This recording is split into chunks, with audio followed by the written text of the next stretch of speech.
मुझे। हम पाकिस्तान का किस्मत तब्दील करेंगे, आपकी भी उनसे मिलवा देंगे। आज ये पाकिस्तान और अवाम एक थे, एक हैं और एक रहेंगे।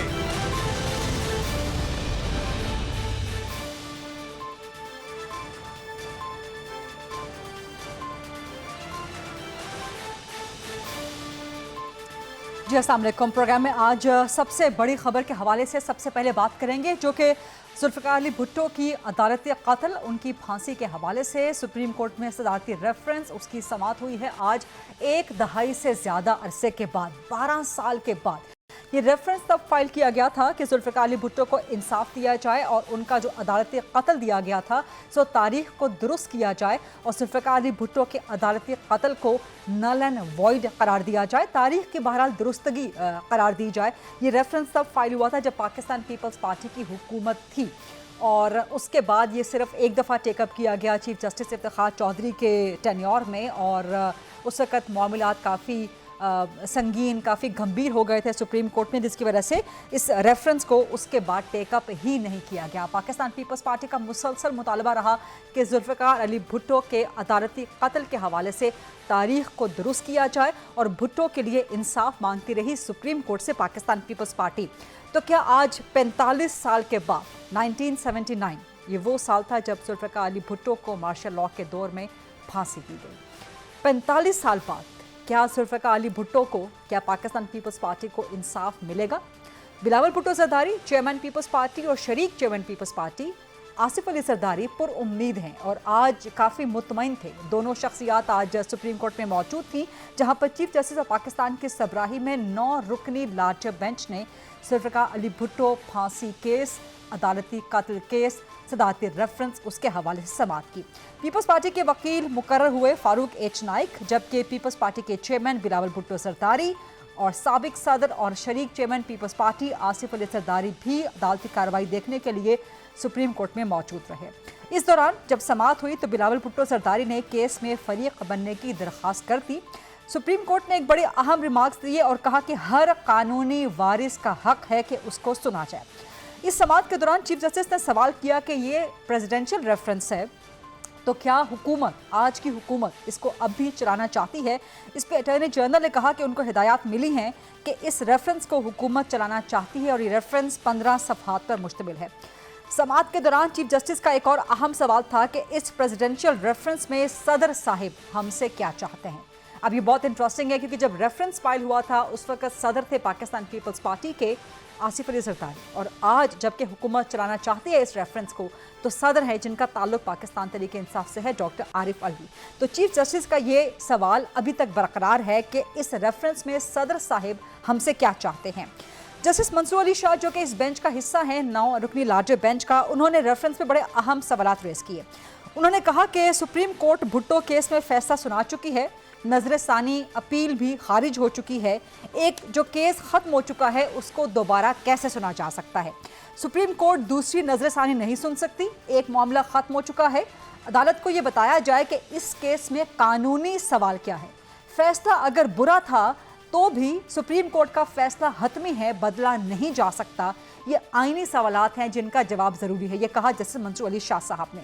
उन्होंने मजीद कहा कि अब हम भुट्टो केस के फैसले को छू भी नहीं सकते। इस पे फारूक नाइक जो कि पीपल्स पार्टी के वकील हैं, उन्होंने कहा कि भुट्टो केस अवामी अहमियत का हामिल था। जस्टिस मंसूर ने मजीद कहा कि अगर अवामी अहमियत का हामिल था तो ये सवाल सदर देखेंगे, अदालत सिर्फ कानूनी सवाल देखेगी। जो भी केस हो अदालत कानूनी सवालात के बगैर या उनका जवाब लिए बगैर फैसला कैसे कर सकती है और अदालत किस कानून के तहत ये रेफरेंस चलाए। बाद में अदालत ने ये केस की समाअत जनवरी तक मुलतवी कर दी, जनवरी के दूसरे हफ्ते तक, और इस केस में 9 अदालती मुआविनीन भी मुकर्रर किए गए हैं सुप्रीम कोर्ट की जानिब से और कहा गया है कि जनवरी के सेकेंड वीक में जब ये जुल्फ़िकार अली भुट्टो अदालती कत्ल, फांसी केस, सदारती रेफरेंस टेकअप होगा तो डे टू डे बेसिस पे इसको टेकअप किया जाएगा और मज़ीद कोई डिले इसमें नहीं होगा। इस आज की समाअत में एक और अहम नुक्ता अहमद रज़ा कसूरी ने उठाया। उन्होंने कहा कि इस केस की समाअत इलेक्शन के बाद तक मुलतवी कर दी जाए ताकि जो भी फैसला हो उसका इम्पैक्ट इलेक्शन पे ना पड़ सके, इलेक्शन कैंपेन इस केस के फैसले की बुनियाद पे ना चलाई जा सके। लेकिन चीफ जस्टिस साहब ने बज़ाहिर अहमद रज़ा कसूरी के इस एतराज़ को मुस्तरद कर दिया और कहा कि जी पहले भी बहुत से केसेस सुने गए हैं, इलेक्शन के करीब सुने गए हैं, इलेक्शंस के दौरान सुने गए हैं, उनका इम्पैक्ट नहीं पड़ा। तो एक तरह से अहमद रज़ा कसूरी साहब का ये एतराज़ सुप्रीम कोर्ट से रिजेक्ट हो गया। क्या 45 साल के बाद जुल्फ़िकार अली भुट्टो पीपल्स पार्टी को इंसाफ मिल सकता है? यही बुनियादी सवाल लेके चलेंगे पीपल्स पार्टी के पास। पीपी के सीनियर मरकजी सरकर्दा रहनुमा नासिर हुसैन शाह साहब मुझे ज्वाइन कर रहे हैं। अस्सलाम वालेकुम नासिर हुसैन शाह साहब, और क्या पीपल्स पार्टी को उम्मीद है कि 45 साल के बाद आप जुल्फ़िकार अली भुट्टो को उसी सुप्रीम कोर्ट की बिल्डिंग में से इंसाफ दिला सकेंगे जहां पर पीपल्स पार्टी के मुताबिक जुल्फ़िकार अली भुट्टो का अदालती कत्ल हुआ? क्या इंसाफ मिलेगा? वालेकुम अस्सलाम, बिस्मिल्लाहिर्रहमानिर्रहीम, अल्लाहुम्मा सल्ली अला मुहम्मद व आले मुहम्मद। जी बिल्कुल, बहुत पुरुमीद हैं, और ख़ास तौर पर जस्टिस काजी फ़ाइज़ ईसा साहब और दीगर जो जस्टिस साहिबान हैं सुप्रीम कोर्ट के, हम समझते हैं कि 40-45 साल पहले जो एक जुडिशल मर्डर हुआ और उसकी बिल्कुल भी नहीं सुना गया, शहीद मोहतरमा बेनज़ीर भुट्टो साहिबा को भी उन्होंने बड़ी कोशिश की। फिर प्रेसिडेंट आसिफ अली ज़रदारी साहब ने 2011 में प्रेसिडेंशियल रेफरेंस भेजा, वो भी कोई 1-2 कोई डेट हुई उसकी, लेकिन प्रॉपर तौर पर उसको भी नहीं सुना गया। आपने कहा कि जी बिल्कुल इंसाफ मिलने की उम्मीद है, लेकिन आज जस्टिस मंसूर साहब ने बड़े अहम सवाल रेज किए हैं। वो कहते हैं कि जी सुप्रीम कोर्ट का फैसला बुरा था भी, तो फैसला तो हो चुका है ना, फैसला बदला नहीं जा सकता, नजरसानी अपील भी खारिज हो चुकी है, दोबारा नजरसानी हम कैसे सुन सकते हैं? तो कानूनी सवालात तो हैं उनके, और बेंच का बड़ा अहम हिस्सा है जस्टिस मंसूर साहब। देखिए, जैसे मैंने पहले कहा, पता नहीं उस वक्त आपको आवाज़ आई या नहीं आई, कि 40-45 साल के बाद आज जाके उसको सुना गया। 2011 में प्रेसिडेंट साहब ने इसका रेफरेंस दायर किया, और वो भी आज 12 साल के बाद हुआ है। देखिए, इस फैसले से जो भी फैसला होगा, उससे कोई शहीद जुल्फ़िकार अली भुट्टो साहब को ज़िंदगी तो नहीं मिल सकती, लेकिन वो जो एक सिलसिला है, वो डिक्टेटरशिप, वो जिस तरह इंसाफ का कत्ल हुआ, जो खून हुआ इंसाफ का, जो खुद उस वक्त के जस्टिस साहिबान ने माना है, उनके इंटरव्यूज़ हैं, ऑन रिकॉर्ड मौजूद हैं कि उनसे ज़बरदस्ती ये फ़ैसला कराया गया। तो एक हम तो ये अगर कामयाब होता है, फैसला आता है, तो ये आइंदा आने वाले जो नस्लें हैं या फ्यूचर है, ये उन सबके लिए होगा कि इसके साथ इस तरह की राह निकलेगी कि कोई और इस तरह विक्टिम ना हो। तो ये तो बहुत बड़ा कदम है पाकिस्तान पीपल्स पार्टी की तरफ से, और चेयरमैन बिलावल भुट्टो जरदारी साहब भी आज मौजूद थे, और प्रेसिडेंट आसिफ अली जरदारी साहब भी। क्या आप समझते हैं नासिर हुसैन शाह साहब, क्या आप समझते हैं कि तारीख दुरुस्त हो जाएगी? ये सदारती रेफरेंस अगर टेकअप हो जाता है, अभी तो इसके टेकअप होने के हवाले से भी सवालात बरकरार हैं जो जस्टिस मंसूर अली शाह साहब ने उठाए हैं, लेकिन क्या आप समझते हैं कि अगर ये टेकअप कर लिया जाता है तो तारीख दुरुस्त हो जाएगी? जी बिल्कुल, उसमें एक बड़ा इम्पैक्ट आएगा। और देखिए, हम बहुत पुरुमीद हैं, मैं एक सियासी वर्कर हूँ, और काजी फ़ाइज़ ईसा साहब का जिस तरह से दीगर केसेस में, और जो एक नई तारीख रकम कर रहे हैं सुप्रीम कोर्ट में वो बैठकर, जिससे एक उम्मीद बंद चली है कि वो जो लोग मायूस हो चुके थे इंसाफ से, और जिस तरह अब फैसले होने लगे हैं, तो हम तो बहुत पुरुमीद हैं। जस्टिस मंसूर अली साहब हमारे लिए बड़े काबिल एहतराम है, उनका अपने व्यूज़ हो सकते हैं, लेकिन मुझे यकीन है कि वो भी कोई इसमें इस तरह की कोई भी अगर बाद में फैसला आता है तो उनका भी कोई इस तरह का इख्तलाफी नोट नहीं होगा कि, लेकिन जब सारी चीज़ें ऑन रिकॉर्ड हैं, देखें ये इस तरह से केस नहीं है, इस तरह जो वो बात कर रहे थे, मैं आज खुद मौजूद था वहाँ पे, जो वो बात कर रहे थे कि इस तरह तो बहुत सारे फैसले हुए हैं, लेकिन उन सबको क्या कोई रेफरेंस, अगर कोई प्रेसिडेंट साहब रेफरेंस करें तो हम सबको खोलें, ये बात उनकी ठीक थी। लेकिन अगर कहीं पे ये सबूत हो जो कहा गया चीफ जस्टिस साहब की तरफ से कि वो जो जस्टिस साहिबान थे जिन्होंने बाद में बात की, हसन अली जो थे, या फिर दुराब साहब हैं, दीगर लोग हैं, ان کا مکمل طور پر ریکارڈ لایا جائے اور پھر وہ دیکھیں گے کہ اس میں کیا. تو ہم بہت امید ہے یہ منفرد فیصلہ ہے, منفرد کیس ہے. رائٹ شاہ صاحب, سوری ٹو انٹرجیکٹ, لیکن احمد رضا قصوری صاحب نے بھی ایک ویلڈ پوائنٹ ریز کیا جو کہ apparently prima facie supreme court نے ریجیکٹ کر دیا, بٹ پوائنٹ تو ان کا ویلڈ ہے کہ اگر اس کیس کا فیصلہ الیکشن سے پہلے آ جاتا ہے تو پیپلز پارٹی کو سمپتھی ووٹ تو مل سکتا ہے, جیسے آپ کو 2008 کے الیکشنز میں ملا تھا بے نظیر بھٹو صاحبہ کی شہادت کے بعد. تو سمپتھی ووٹ تو ڈیفینیٹلی پھر آپ لوگوں کے حق میں جائے گا, تو یہ الیکشن کو مینیپولیٹ بھی تو کر سکتا ہے یہ فیصلہ ون وے اور دا ادر. دیکھیں قصوری صاحب کا یہ اعتراض ارریلیونٹ ہے. دیکھیں ہمیں عوام کی عدالت میں تو سرخروئی ہے. مجھے بتائیں کون نہیں سمجھتا کہ یہ جوڈیشل مرڈر تھا؟ کوئی ایک بندہ, کوئی ایک عام آدمی کسی سے بھی پوچھ لیں. خود قاضی صاحب بھی اس بات کو مانتے ہیں, دیگر جسٹس صاحبان بھی مانگتے ہیں, تو پورا پاکستان جانتا ہے اس کا اس فیصلے سے کیا ہوگا. اصل ٹائمنگ بہت امپورٹنٹ ہے نا, قصوری صاحب جو ہائی لائٹ کر رہے ہیں ٹائمنگ امپورٹنٹ ہے. وہ کہہ رہے الیکشن کے نزدیک اگر آپ اس کیس کا فیصلہ کر دیتے ہیں. دیکھیں غریدہ صاحبہ, وہ تو تب ہو جب عام لوگوں کو یہ پتہ ہی نہ ہو اور وہ سب لوگ سمجھ رہے ہوں کہ یہ کیس سچا تھا. سب لوگ سمجھتے ہیں کہ یہ کیس جھوٹا تھا. اصل کیا ایشو ہے؟ اصل ایشو یہ ہے کہ جب یہ فیصلہ آئے گا انشاءاللہ حق اور انصاف کا, تو ان لوگوں کے منہ کالے ہوں گے جو لوگ اس میں ملوث تھے, جس میں بہت سارے نام آ جاتے ہیں. تو یہ وہ لوگ ہیں جو اس سے ڈر رہے ہیں. الیکشن سے کیا مسئلہ اس کا, الیکشن سے کیا تعلق اس کا کہ وہ جی امپیکٹ ہو جائے گا؟ وہ کیا امپیکٹ ہوگا جی؟ امپیکٹ سب کو پتا ہے کہ یہ جوڈیشل مرڈر تھا. یہ تو ہم ایک تاریخ لکھوا رہے ہیں کہ آئندہ یہ ایک ہسٹری رہے, آن ریکارڈ رہے کہ اس طرح کی چیزیں, اور آئندہ پھر کوئی نہ کر سکے. لیکن تاریخ پھر آپ کہاں درست کریں گے؟ تاریخ پھر آپ کہاں درست کریں گے؟ صرف ڈکٹیٹر نہیں تھا, ڈکٹیٹر کے معاونین بھی تھے اس کیس کو لے کے, آپ کے سیاسی مخالفین بھی تھے. انہی سیاسی مخالفین کے ساتھ آپ پچھلے 16 مہینوں میں حکومت کرتے رہے, آئندہ بھی حکومت کر سکتے ہیں, اتحادی بن سکتے. کہاں تاریخ کو درست کریں گے پھر؟ دیکھیں چیئرمین بلاول بھٹو زرداری صاحب نے سب کے لیے کہا ہے کہ جو اس وقت اس فیصلے کے وہ تھے, محرکات تھے, یا جو اعلی کار بنے, جس طرح کیسنجر نے دھمکی دی تھی اور پھر ایک پوری کانسپائریسی تھی, اور پھر جو کچھ ہوا اس وقت, وہ جو تھے ان سب کے نام آئیں گے سامنے.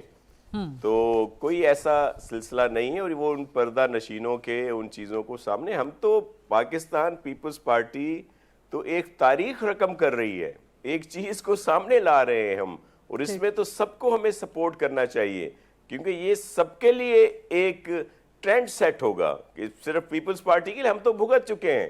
ہمارے تو شہید ذوالفقار علی بھٹو کو شہید کیا گیا, بی بی شہید ہوئیں, مرتضیٰ بھٹو صاحب شہید ہوئے, شاہ نواز شہید ہوئے, ہمارے تو پریزیڈنٹ آصف علی زرداری صاحب 14 سال بے گناہ قید رہے. ہمارے بہت سارے لوگوں کو پتہ نہیں کیا کیا سزائیں دی گئیں. تو ہم تو ایک ٹرینڈ سیٹ کر رہے ہیں دوسروں کے لیے کہ سب کو یہ پھر اس طرح سے کسی کے ساتھ اس طرح سے نہ ہو جو ہم نے بھگتا ہے, جو ہماری پارٹی کے لوگوں نے, لیڈرشپ نے. یہ بات آپ کی بالکل درست ہے, یہ بات آپ کی بالکل درست ہے, اور نو ڈاؤٹ پاکستان میں پولیٹیکل ایرینا میں پیپلز پارٹی سے زیادہ کسی کی قربانیاں نہیں ہیں. اور اگر اس ریفرنس کے ذریعے فیصلہ ہو جاتا ہے, پاکستان کی تاریخ درست ہو جاتی ہے, تو یہ بہت بڑا تاریخی اقدام ہوگا. اور میرا خیال ہے کہ 18ویں ترمیم کے بعد پیپلز پارٹی کے لیے ایک اور بہت بڑی فتح ہوگی کہ آئندہ کے لیے ریکارڈ جو ہے وہ درست ہو جائے گا, اور چیزیں معاملات درست طریقے سے آگے بڑھ سکیں گی, تاریخ کی درستی ہو جائے گی. تھوڑا سا آگے بڑھتے ہیں. آصف علی زرداری صاحب نے ایک انٹرویو میں کل انہوں نے یہ کہا کہ الیکشنز کے حوالے سے پیپلز پارٹی کے وزارت عظمیٰ کے امیدوار بلاول بھی ہو سکتے ہیں, اور آصف علی زرداری صاحب نے کہا کہ میں خود بھی ہو سکتا ہوں. تو پیپلز پارٹی کنفیوزڈ ہے کہ ان کا کینڈیڈیٹ کون ہوگا, کیونکہ آپ کے مقابلے میں نون لیگ تو بالکل یکسو ہے کہ ان کے امیدوار ایک ہی ہیں, نواز شریف. اور نواز شریف کو بھی آج ریلیف ملا ہے عدالتوں سے, انہی عدالتوں سے جہاں ان کو انصاف نہ ملنے کا شکوہ تھا. تو پیپلز پارٹی کے لیے اگر تاریخی دن ہے آج کا, تو نون کے لیے بھی آج تاریخی دن تھا. لیکن پیپلز پارٹی کنفیوزڈ ہے as compared to P M L N کہ آپ کا امیدوار کون ہوگا, اور پیپلز پارٹی کا ورکر کیا سوچ لے کے جائے گا کہ وہ کس کی وزارت عظمیٰ کے لیے ووٹ ڈال رہا ہے. کوئی کنفیوژن نہیں ہے. ہمیں جس طرح سپورٹ انشاءاللہ عوام کی طرف سے 8 فروری 2024 کو جو عوام فیصلہ کرے گی اور پھر جو 9 فروری کا سورج طلوع ہوگا اور چیئرمین بلاول بھٹو زرداری صاحب ہی انشاءاللہ وزیر اعظم ہوں گے. دیکھیں جو انٹرویو آپ ڈس ایگری کر رہے ہیں کہ زرداری صاحب نہیں بنیں گے وزیر اعظم یا نہیں ہوں گے امیدوار؟ سن تو لیں غریدہ صاحبہ، سن تو لیں. دیکھیں یہ جس طرح کے انٹرویو پریزیڈنٹ صاحب کے دیے جاتے ہیں ان کو مکمل طور پر پیش نہیں کیا جاتا. ان میں سے ایک چیز اٹھا لی جاتی ہے اور پھر سوری ٹو سے، بڑی معذرت کے ساتھ میں آپ کو نہیں کہہ رہا، لیکن یہ اس طرح پھر پھپھے کٹڑیاں نکل آتے ہیں جو پتہ نہیں کہاں سے وہ ایک جملے کو نکال کے وہ لڑائیاں چاہتے ہیں کہ جی اس پہ کوئی تنازع ہو. ایسا بالکل نہیں ہے. آپ میڈیا کو پھپھے کٹڑی کہہ رہے ہیں لیکن کل زرداری صاحب کا یہ بیان ریکارڈ پہ خود موجود ہے. جی بالکل ہے، لیکن انہوں نے اس کے ساتھ ساتھ اور چیزیں بھی کہی ہیں نا. تو ہم صرف یہ چاہتے ہیں کہ ساری چیزوں کو سامنے لایا جائے. دیکھیں یہ مختلف کوسچن آتے ہیں جب، تو اس کے جواب میں اس طرح کی بات انہوں نے کی. ادروائز ہمارا کینڈیڈیٹ چیئرمین بلاول بھٹو زرداری صاحب ہے اور ظاہر ہے سی فیصلہ کرے گی اور سب پر امید ہیں. خود پریزیڈنٹ صاحب کہہ چکے ہیں یعنی کہ بلاول کے علاوہ اور کوئی وزارت عظمیٰ کا امیدوار نہیں ہو سکتا پیپلز پارٹی میں سے؟ جی انشاءاللہ ایسا ہی ہے. لیکن میں آپ کو ایک عرض کروں جس پہ پھر دوبارہ دوسری بحث چھڑ جاتی ہے کہ جی دیکھیں یہ تو بڑا وہ ہے کہ ایک ہی پوری پارٹی میں. دیکھیں پیپلز پارٹی وہ پارٹی ہے کہ جس نے دوسرے لوگوں کو بھی وزیر اعظم بنوایا ہے، جس میں گیلانی صاحب ہیں، راجہ پرویز اشرف صاحب ہیں. تو یہ ایسا کوئی نہیں ہے. لیکن جو فیصلہ ہوگا، لیکن ہم سمجھتے ہیں، میں ایک کارکن ہوں پارٹی کا، ہم لوگ تو چیئرمین بلاول بھٹو زرداری صاحب کے لیے کہیں گے. پریزیڈنٹ آصف علی زرداری صاحب کے بھی وہی کینڈیڈیٹ ہیں. اچھا اب دوسرا سوال آپ کریں گی، میں پہلے ہی آپ کو بتا دیتا ہوں. آج جیسے ہوا کہ نہیں بریک پر جانا ہے لیکن آپ جواب مکمل کر لیں. اچھا چلیں آپ جواب مکمل کر لیجئے پلیز. میں بھی چلے جی. جیسے آج پھر کسی نے پوچھا چیئرمین صاحب سے کہ جی انہوں نے کہا ہے کہ الیکشن بھی پوسٹ پون ہو سکتے ہیں 10-15 دن. تو دیکھیں اس کا جواب انہوں نے دیا کہ وہ بھی فرم ہے کہ الیکشن 8 فروری کو ہوں گے. لیکن بار بار اگر کوشچن کیا جائے کہ نہیں اگر کوئی ایسی صورت ہو تو پھر یہ ضرور آتا ہے کہ جی چلے 10-15 دن اگر ہوتے ہیں، لیکن وہی 8 فروری ہے 2024. بہت بہت شکریہ ناصر حسین شاہ صاحب، پیپلز پارٹی کے سینئر مرکزی سرکردہ رہنما ہم سے بات کر رہے تھے. ایک بریک لیتے ہیں پروگرام میں. بریک کے بعد جب واپس آئیں گے تو ایک افسوسناک دہشت گردی کا واقعہ ہوا ہے ڈیرہ اسماعیل خان میں، جہاں پاک فوج کے 23 جوان شہید ہوئے ہیں، لیکن دہشت گرد تمام کے تمام جہنم واصل ہوئے ہیں. اس پر ذرا بات کریں گے، اس کا امپیکٹ کیا ہو سکتا ہے پاکستان کی سیکیورٹی سچویشن پہ. After short break stay with us. جی welcome back after the break. اور اب کچھ بات کریں گے پاکستان کی سیکیورٹی سچویشن کے حوالے سے. پچھلے کچھ عرصے سے پاکستان میں دہشت گردوں کے جو حملوں کے واقعات ہیں وہ بڑھ رہے ہیں، لیکن اس کے مقابلے میں افواج پاکستان کا جو ریزیلینس ہے، جو ان کی ایفرٹس ہیں، وہ اس سے کہیں زیادہ مینیفیسٹڈ ہیں، کئی گنا زیادہ مضبوط ہیں، کئی گنا زیادہ کامیاب ہیں. لیکن ISPR کے مطابق 11 اور 12 دسمبر کی درمیانی رات دہشت گرد سرگرمیوں پہ ڈیرہ اسماعیل خان کے علاقے درازندہ میں ایک انٹیلیجنس بیس آپریشن کیا گیا. اس انٹیلیجنس بیس آپریشن میں 17 دہشت گردوں کو جہنم واصل کیا گیا. آج صبح 6 دہشت گردوں نے درابند میں سیکیورٹی فورسز کی پوسٹ پہ حملہ کیا اور سیکیورٹی فورسز نے چوکی پہ دہشت گردوں کے داخلے کی کوشش ناکام بنا دی. لیکن اس کے بعد دہشت گردوں نے بارود سے بھری گاڑی کو چوکی سے ٹکرا دیا، جس کے نتیجے میں دھماکوں سے عمارت گر گئی اور کئی شہادتیں ہوئیں.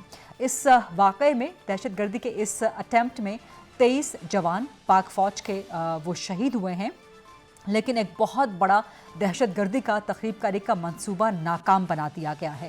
اور اس میں دہشت گردوں کا مقابلہ کرتے ہوئے 23 جوانوں نے جام شہادت نوش کیا، جبکہ 27 دہشت گردوں کو جہنم واصل کیا گیا. ISPR کے مطابق درازندہ کے علاقے میں آپریشن کے دوران دہشت گردوں کے ٹھکانوں کو بھی مکمل تباہ کر دیا گیا. اور اس کے علاوہ کراچی میں ایک اور انٹیلیجنس بیس آپریشن کیا گیا، جہاں دہشت گردوں کے ٹھکانے کو تباہ کیا گیا اور فائرنگ کے تبادلے کے بعد افواج پاکستان کے 2 بہادر جوان شہید ہوئے. ان دونوں کارروائیوں کے دوران بھاری اسلحہ، گولہ بارود اور دھماکہ خیز مواد بھی برآمد کیا گیا. اب یہ ایک اپنی نوعیت کا ایک بہت بڑا واقعہ ہے کہ جہاں پر افواج پاکستان کی ایک بہت بڑی جو ان کی فگر ہے، جو بہت بڑا نمبر ہے جوانوں کا، وہ شہید ہوا ہے. نو ڈاؤٹ کہ پاک فوج کی خاص طور پہ اور تمام افواج پاکستان کی بہت قربانیاں ہیں, بہت بہترین سروسز ہیں پاکستان کی سلامتی کے حوالے سے, لیکن جب اس قسم کا واقعہ ہوتا ہے تو سیکیورٹی سچویشن پہ ظاہر سوالات کھڑے ہو جاتے ہیں, اور یہ سوالات بھی جنم لیں گے کہ ابھی حال ہی میں سپریم کورٹ کی طرف سے جو فیصلہ سامنے آیا جہاں پہ ملٹری کورٹس کو ختم کر دیا گیا, تو جب آپ اس قسم کے فیصلے کریں گے ٹاپ کورٹ سے, اس قسم کے فیصلے سامنے آئیں گے, تو ہم پہلے بھی بارہا یہ بات کر چکے ہیں کہ پھر دہشت گردوں کے حوصلے بلند ہو جاتے ہیں. ان کو پتہ ہے کہ پاکستان کا جو سول کرمنل سسٹم ہے وہ لیتھارجک ہے, وہاں پہ اتنا سوئفٹ جسٹس نہیں ملتا اور اتنا کڑا جسٹس نہیں ہوتا, وہاں سے چھوٹ جاتے ہیں دہشت گرد. تو یہ ان کے لیے ایک انسینٹیو کا باعث ہوتا ہے کہ ملٹری کورٹس پاکستان میں ختم کر دی گئی ہیں. سو یہ بھی ایک بہت بڑی وجہ ہے جو ہم نے کل ایک سانحہ دیکھا ہے جہاں پہ 23 جوان شہید ہوئے ہیں. سپریم کورٹ سے اب سوال تو پھر دوبارہ بنتا ہے, اس کے ساتھ ساتھ جو پاکستان میں مقیم غیر قانونی طور پہ غیر ملکی ہیں, خاص طور پہ افغان ہیں, ان کی ریپیٹریشن کے حوالے سے, ان کے اپنے ملک واپسی کے حوالے سے جو چند عناصر کچھ پروپیگنڈا کر رہے تھے, جس میں انفارچونیٹلی سابق وزیر اعظم چیئرمین پی ٹی آئی بھی شامل ہو گئے تھے, تو یہ بھی ان کے لیے ایک کیا کہنا چاہیے کہ ان کے لیے ایک سوالیہ نشان ہے کہ جب اس قسم کے غیر قانونی مقیم لوگ جمع ہو جاتے ہیں پاکستان میں تو سیکیورٹی کے لیے پھر یہ سوالات اور اس قسم کے واقعات پھر جنم لیتے ہیں. بہرحال اس ساری سچویشن کے حوالے سے بات کریں گے. میرے ساتھ موجود ہیں سینئر دفاعی تجزیہ کار لیفٹیننٹ جنرل ریٹائرڈ رضا محمد خان صاحب. السلام علیکم سر, بہت شکریہ. جو ڈی آئی خان میں واقعہ ہوا ہے دہشت گردی کا, اس میں پاک فوج کے 23 جوان شہید ہوئے ہیں, بہت سارے دہشت گرد مارے بھی گئے ہیں, پاک فوج کو بہت بڑی کامیابی ملی ہے اس حوالے سے حساس اداروں سمیت, لیکن دہشت گردی کے تسلسل کے ساتھ ہوتے ہوئے واقعات جو کہ پاکستان میں جاری ہیں, پھر ملٹری کورٹس کے حوالے سے سپریم کورٹ کا فیصلہ جہاں ملٹری کورٹس کو ختم کر دیا گیا, پھر غیر قانونی طور پہ جو غیر ملکی یہاں پہ مقیم ہیں ان کی وطن واپسی کے حوالے سے جو ایک پروپیگنڈا, ان سب چیزوں کو جب آپ کنیکٹ کرتے ہیں تو کیسے دیکھتے ہیں؟ جی بسم اللہ الرحمن الرحیم. دیکھیں یہ جو واقعہ ہوا ہے یہ ماضی میں بہت سارے اسی طرح کے جو واقعات بلوچستان میں ہوئے ہیں یا کے پی میں ہوئے ہیں اسی کے کنٹینیویشن ہے. بلوچستان میں بولان میں اسی گروپ نے حملہ کیا تھا, سوسائڈ بامبرز تھے, مسلم باغ میں حملہ کیا, پھر روب میں حملہ کیا جی. اور اگر آپ کو یاد ہو تو میاں والی کا جو ایک ٹریننگ بیس ہے وہاں پہ بھی حملہ کیا. اور انٹرنیشنل میڈیا کے مطابق ایک گروپ ہے جو کہ اپنے آپ کو ایک نیا نام اس نے دیا ہوا ہے اور اس نے رسپانسبلٹی قبول کی ہے, لیکن میرے خیال میں یہ ٹی ٹی پی کا ایک صرف دوسرا نام ہے جس سے وہ اس طرح کے خودکش حملے کر رہے ہیں. اور ان حملوں میں ٹھیک ہے افواج پاکستان کو یا دوسری سیکیورٹی ایجنسیز کو نقصان تو پہنچ رہا ہے, لیکن جتنے بھی یہ حملہ آور ہیں وہ سب کے سب جو ہے وہ بھی ساتھ مر رہے ہیں. لیکن یہ ایک بہت ہی ویل ٹرینڈ قسم کے اور ہارڈ کور ٹیررسٹ گروپس ہیں جن کو شاید ٹی ٹی پی والے یا را کے لوگ جو ہیں ان کو سپورٹ کر رہے ہیں, ان کی مالی مدد کر رہے ہیں, ان کے سہولت کار بھی یہاں پہ میرے خیال میں کے پی میں اور بلوچستان دونوں پروونسز میں موجود ہیں. اور اب ضرورت اس بات کی ہے کہ اگر اس کا مداوع کرنا ہے تو اس طرح کی جو اٹیکس ہو رہے ہیں یہ بارڈر ایریاز میں نہیں ہو رہے ہیں بلکہ اندر ہو رہے ہیں, اور اس کی ذمہ داری جو ہے وہ جو دونوں پروونسز ہیں ان کی جو کاؤنٹر ٹیررزم ڈپارٹمنٹ ہے پولیس کی, ان کی بھی رسپانسبلٹی بنتی ہے. اور نہ صرف نیشنل ایکشن پلان بلکہ پروونشل ایکشن پلانز کے اوپر میرے خیال میں مزید उसके ऊपर दोबारा उसको फोकस करने की ज़रूरत है। ठीक है जनरल साहब, मैं नेक्स्ट साथ सवाल आपसे पुट अप करना चाहूंगी कि टाइमिंग कितनी इंपॉर्टेंट है, टाइमिंग की सिग्निफिकेंस क्या है, खासतौर पर जबकि आर्मी चीफ अमेरिका के दौरे पे हैं, वहाँ पर अफगानिस्तान का मामला भी ज़ेर बहस आना है। कलअदम टीटीपी का किस तरह से वो अफगान सॉइल को यूज़ कर रही है पाकिस्तान में दहशतगर्द हमलों के खिलाफ, तो इन सब चीज़ों को देखते हुए खासतौर पर आर्मी चीफ के दौरे की टाइमिंग, उसकी सिग्निफिकेंस और ख़ास फिर ये DI खान में इतना बड़ा अटैक हो जाना, क्या कोई कनेक्शन आप देखते हैं इसमें? देखिए, इसका जो है जो उनका यूनाइटेड स्टेट्स का दौरा है, मैं समझता हूँ कि ये एक रूटीन दौरा होना चाहिए जिसमें दोनों ममालिक के जो सिक्योरिटी कंसर्न्स हैं, ब्रॉडर सिक्योरिटी कंसर्न, जिसमें अफगानिस्तान से जो टेररिज्म उठ के आ रही है पाकिस्तान के खिलाफ, और जो पाकिस्तान की दूसरे कंसर्न्स हैं जो कि इंडिया की तरफ से जो टेररिज्म पाकिस्तान के अंदर हो रही है, ये तमाम मामलात इसके ऊपर अंडर डिस्कशन आएंगे। पाकिस्तान और यूनाइटेड स्टेट्स की आर्म फोर्सेस की जो इंटरेक्शन है ट्रेनिंग के सिलसिले में, इंटेलिजेंस ऑपरेशन के सिलसिले में, इन चीज़ों के ऊपर मेरे ख्याल में ज़्यादा एम्फेसिस होगा। और एक आखिरी सवाल जनरल रज़ा साहब, जनरल रज़ा एक आखिरी सवाल आपसे कि ये जो डेरा इस्माइल खान का हमला हुआ है और पाकिस्तान में वैसे भी सिक्योरिटी की सिचुएशन प्रिकेरियस है और सवालात इस पे उठाए जा रहे हैं, आपको लगता है कि सिक्योरिटी की सूरत हाल अगर इसी तरह से ख़राब रही तो इलेक्शन पे असरअंदाज हो सकती है? देखिए, ये जितने भी अटैक हो रहे हैं, ये जो है कोऑर्डिनेटेड अटैक्स नहीं है। अगर कोऑर्डिनेटेड अटैक्स नहीं है और इलेक्शन के टाइम के ऊपर नहीं हो रहे हैं, मसलन अभी फरवरी में तो बहुत टाइम बाकी है, और मैं उम्मीद करता हूँ कि इस तरह के वाकयात से इलेक्शन के शेड्यूल के ऊपर कोई असर नहीं पड़ना चाहिए, लेकिन हमें चौकन्ना रहना होगा और इलेक्शन से कुछ पहले और इलेक्शन के दौरान मेरे ख्याल में विजिलेंस बढ़ानी होगी, ना सिर्फ सिक्योरिटी फोर्सेस जो कि फेडरल लेवल के ऊपर है, बल्कि प्रोविंशियल लेवल की जो हमारी सिक्योरिटी है उसको भी बढ़ाना होगा और एक्स्ट्रा ऑर्डिनरी मेजर्स लेने होंगे। आपको मालूम है, बहुत शुक्रिया, बहुत शुक्रिया लेफ्टिनेंट जनरल रिटायर्ड रज़ा मोहम्मद खान साहब हमसे प्रोग्राम में बात करने के लिए। एक छोटी सी ब्रेक का वक्त हुआ है और ब्रेक के बाद जब वापस आएंगे तो एक अहम सवाल जनरेट करेंगे, इनिशिएट करेंगे कि आज एक साबिक वज़ीर आज़म जुल्फ़िकार अली भुट्टो, उनको सुप्रीम कोर्ट से इंसाफ मिलेगा ये उम्मीद रखी पीपल्स पार्टी ने। एक और पॉलिटिकल पार्टी, उनको आज इंसाफ मिला, एक और साबिक वज़ीर आज़म को, नवाज शरीफ को, मुस्लिम लीग नून, नवाज शरीफ बरी हो गए अपने आखिरी रेफरेंस से भी, नून लीग कहती है उनको इंसाफ मिल गया। दो साबिक वज़ीर आज़म, दो पॉलिटिकल पार्टीज़ के लीडर्स को इंसाफ आज मिलने की तवक्को हो गई। तीसरी पॉलिटिकल पार्टी पाकिस्तान तहरीक इंसाफ, उनके भी एक साबिक वज़ीर आज़म है, क्या उनको इंसाफ मिलेगा? क्योंकि उनकी पॉलिटिकल पार्टी कहती है कि उनको अभी तक इंसाफ नहीं मिल रहा। इस पे सवाल करेंगे after short break. Stay with अस।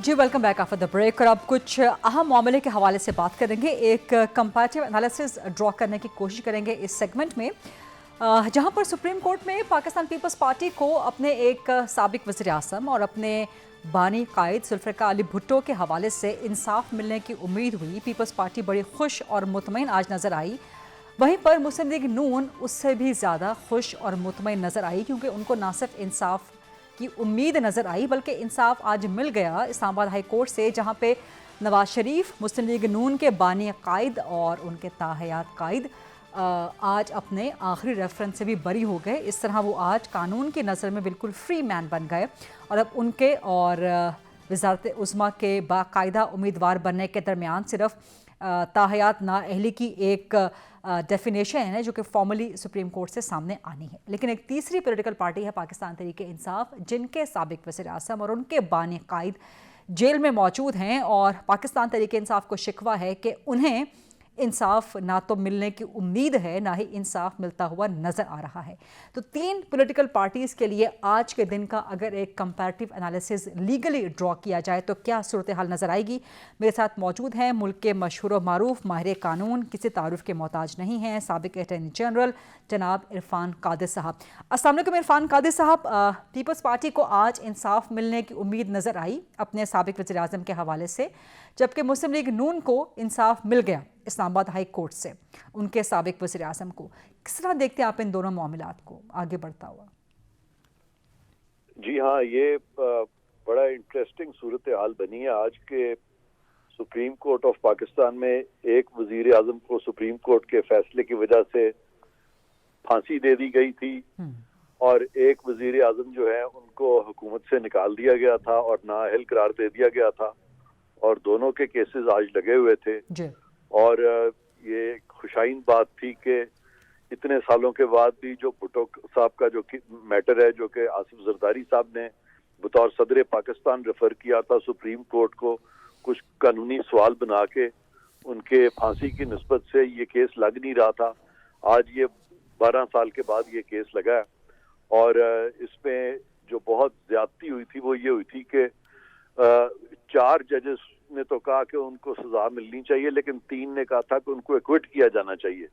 तो जब 3 जजेस एक्विटल की बात करें और फिर किसी को सजाए मौत हो जाए, तो मुसलमा असूल है फौजदारी कानून का कि स्लाइटेस्ट बेनिफिट ऑफ डाउट जो है वो एक्यूज को दिया जाता है, और 3 जज जहां कह दें कि इनको एक्विट होना चाहिए, वहां पे वो तख्तादार पे चले जाएं, तो इससे ज्यादा क्या ज्यादती हो सकती है। और फिर जस्टिस नसीम हसन शाह ने एक इंटरव्यू में भी कहा था कि उस वक्त का जो सुप्रीम कोर्ट है वो दबाव का शिकार था, और ये फैसले के बारे में भी उन्होंने कुछ तहफ़्फ़ुज़ात का इजहार किया था, जो कि खुद बेंच में बैठे हुए थे। तो उसके बाद जरूरी था कि ये मामला जो है ये खुले, और ये जो एक गलत फैसला हुआ था इसको रिविजिट किया जाए, और यही राय उन्होंने मांगी है सुप्रीम कोर्ट से कि आया इन हालात में इसको रिविजिट किया जाना इरफान कादिर साहब, पीपल्स पार्टी के मामले के हवाले से आप बहुत क्लियर है और वहां पे तारीख भी बहुत वाज़ेह है, लेकिन जहां तक नवाज शरीफ को मिलने वाला इस्लामाबाद हाई कोर्ट से रिलीफ है, नैब का वहां पे जो कंडक्ट है, और क्या वो रिलीफ भी आप समझते हैं कि मेरिट पे मिला है? बिल्कुल तारीख दुरुस्त हुई है। देखिए, उसमें नैब का कॉन्डक्ट ही कोई नहीं है। नैब ने उस केस में तफ्तीश नहीं की, तफ्तीश सुपरवाइज की सुप्रीम कोर्ट ने, और सुप्रीम कोर्ट के अहकामात के तहत GIT बनी, और उसी GIT ने जो कुछ भी शवाहिद इकट्ठे किए तो सुप्रीम कोर्ट ने उसको ओवरसी किया, और उसके बाद सुप्रीम कोर्ट के अहकामात के तहत ये जो रेफरेंस है ये नैब को फाइल करने पड़े। तो नैब का कोई इंडिपेंडेंट तो कुछ भी नहीं था, ये तो सारा कुछ सुप्रीम कोर्ट कर रही थी। तो ये तो लवाए फिक्रिया सुप्रीम कोर्ट के लिए है कि क्या अदालतें जो है इस तरह से वज़ीर आज़म को निकाल दिया करती है नाअहल करके, जिस तरह से मियां नवाज शरीफ को निकाला गया था, और फिर फौजदारी केसेस बनाए गए जिसमें कि उनको सजा हुई और बाद में सजाएं खत्म हो गई। इरफान साहब एक लास्ट क्वेश्चन आपसे, बड़ा इंटरेस्टिंग, कि अगर जुल्फ़िकार भुट्टो को 45 साल बाद एक साबिक वज़ीर आज़म को इंसाफ मिलने की उम्मीद हो सकती है, नवाज शरीफ साबिक वज़ीर आज़म 7 साल के बाद उनको इंसाफ मिल सकता है, तो एक और साबिक वज़ीर आज़म भी इस वक्त जेल में मौजूद हैं, एक तीसरी पॉलिटिकल पार्टी के बानी कायद, वो कहते हैं कि हमें इंसाफ कब मिलेगा, हमें तो इंसाफ इस वक्त भी मिलता हुआ नजर नहीं आ रहा। देखें, ये मकाफात अमल है उनके साथ जो हो रहा है, क्योंकि उनके केस के फैक्ट्स बिल्कुल डिफरेंट है। वो तो चले थे एक रियासत मदीना बनाने, और रियासत मदीना में उन्होंने जो मेयार एक सेट करने की कोशिश की थी ईमानदारी का, तो वो तो अपने ही किए में फंस गए। वो क्यों नहीं, जब उनके खिलाफ अदम एतमाद हुआ था तो वो अपोजिशन में बैठ के उन्होंने क्यों नहीं कानून साजी की, उन्होंने क्यों नहीं पार्लियामान को मजबूत किया। जब उन्होंने खुद ही पार्लियामान को कमजोर कर दिया तो सारे मामले जो है उन्होंने अपने अदालतों के हाथों में और एहतसाब के अदारों के हाथों में दे दिए, क्योंकि वो अपने मुखालिफिन के खिलाफ भी केसेस के जरिए उनको चित करना चाहते थे। तो ये बिल्कुल उनके साथ वही हो रहा है जो अपने मुखालिफिन के साथ वो करना चाह रहे हैं। बहुत बहुत शुक्रिया साबिक अटॉर्नी जनरल इरफान कादिर साहब हमसे गुफ्तगू करने के लिए। आज टुमारो इंशाल्लाह एट 8 o'clock on GTV। अल्लाह हाफ़िज़।